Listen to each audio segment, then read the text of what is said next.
Everybody seems to be asking why the Prime Minister and Minister Bowen needed at enormous cost to fly from Canberra around about the same time to get to the same place for a mere photo opportunity.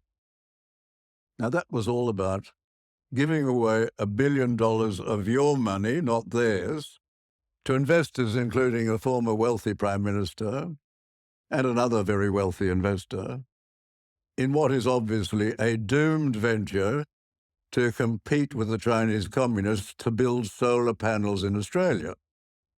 Now, the communists have this sewn up with cheap energy. They use cheap energy using Australian coal, so it's much cheaper than Australian energy, and using slave labor, mainly the Muslims, the Uyghurs, but also the Falun Gong. These are slave laborers who are obviously going to be cheaper than any other workers in the world. All of this to engage in what is no more than a stunt. They've used 2 jets, each of which I'm told would use the equivalent of diesel for utility or car to drive for about 30,000 miles. The estimated cost of this folly, as far as I can see, is about $100,000 of your money. As Ross Cameron says on X, one picture tells you everything you need to know about climate change. 2 ministers chartered 2 private jets for a publicity stunt, spending $1 billion of your money to lower the temperature of the Earth. A pathetic bunch of spivs. Clearly, like most politicians, these 2 don't believe in climate catastrophism, and probably also the underlying discredited theory that man-made CO2 is driving deleterious climate change. Remember, back in 2015, Bronwyn Bishop became embroiled in what the press called Choppergate.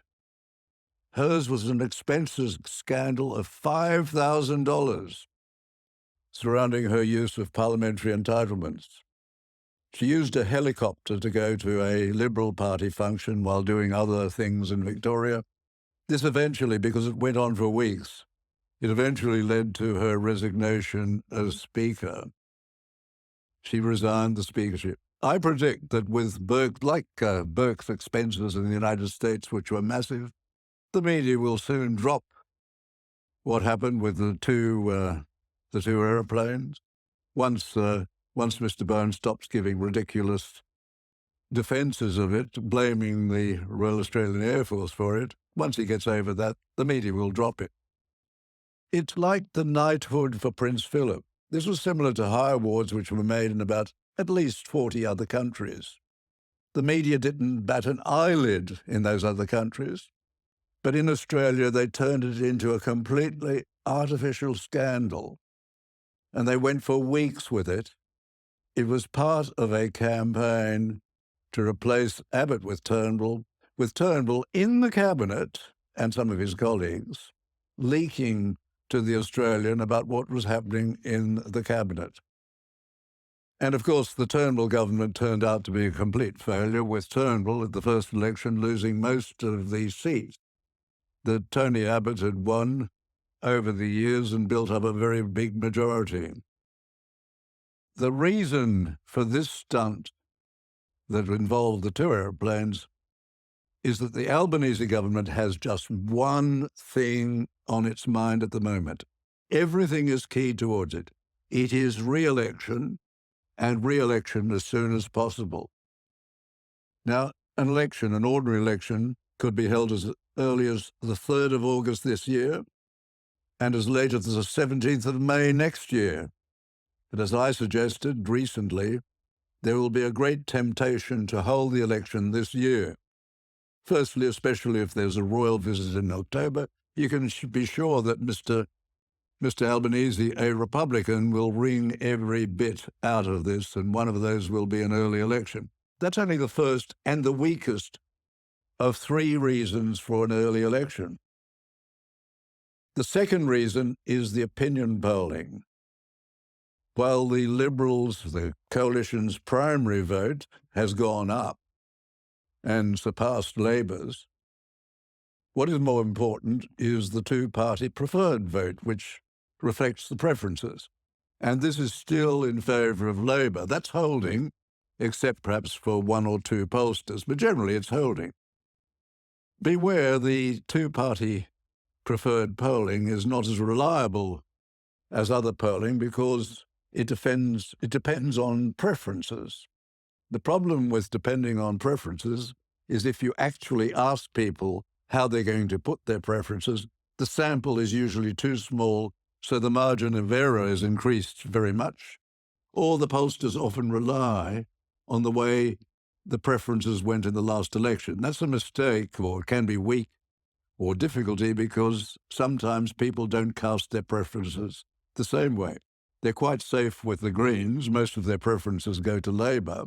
But with One Nation, there have been occasions when One Nation preferences have gone strongly to Labour more than the coalition. So you can't rely on historical preferences. But on present polling, it seems that Labour would have more seats than the coalition, probably, but not a majority, and it would therefore be able to form a minority government. This would only be a nuisance for Labour because in the House and certainly in the Senate until the middle of next year, the Senate won't change. The new senators won't take their seats until the middle of the year, so if there's some change in Senate voting, it won't have any impact on Labour until the 1st of July in 2025. But the third reason, and probably the strongest reason for an early election, there's no guarantee that most, not all, but most of the mainstream media are going to continue to give the Albanese government an easy ride. They've been doing that for a long time. They did that in the election. They did that in giving the Albanese government the longest honeymoon in history. And as soon as we were over the referendum, they went back to giving a very soft treatment for the Albanese government. This is the most disastrous government, however. Not since the Whitlam government. I think it's the most disastrous government we've had since Federation. The Albanese government is destroying the economy. It's leaving the nation defenseless. It's providing education, which is increasingly providing greater illiteracy and numeracy. It's engaging in out-of-control immigration, which is creating the housing crisis. And with another out-of-control organization, the NDIS, is becoming the most wasteful of all programs. Eventually, they say, it's predicted, it will cost $125 billion a year. Now, they've always got plans, big plans to throw your money down the drain. Unfortunately, most of the mainstream media won't do their duty. Their duty is to make the government and the opposition accountable. This cannot go on forever. Someone or something will change this. Someone will break, something will change this. It reminds me, not that I was alive at the time, I think, but I was very small and didn't really know what was going on. But it reminds me of the abdication crisis in Britain and Australia and Canada, where the media formed a united front to keep the existence of the crisis away from the people. They wouldn't report on it. It only started being reported on when the Bishop of Bradford gave a sermon criticizing the king. He didn't know about the abdication crisis, but the media thought that he was signaling that he knew about the crisis and that the king should pull up his socks over the crisis. That inadvertently revealed the crisis because all the media then said, well, we'd better report this to the people, and they did that. At some stage, I think the Australian media will become similarly obliged.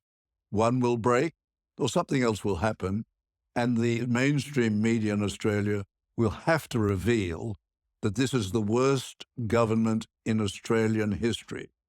Not only is it incompetent, but its behaviour is seen as unacceptable in our ancient democracy, and worse, its activities are seriously damaging the Australian nation. We're going backwards. We're going down the Argentinian path, which is the path from being a rich country to a third world country. And Argentina has shown that this is not impossible. It can happen if your politicians do it. And the Albanese government is the one which is really pushing us down that terrible path to poverty. Just look at Singapore. Singapore now has about over twice the GDP per capita than Australia. Singapore has nothing. It's got a port. It has no mineral wealth. We've got this vast mineral wealth. Our politicians are bringing this disaster on the Australian nation, and this is something that the Australian media has a duty to tell everyone, not just people who listen to ADH TV and Sky and read some parts of the Australian.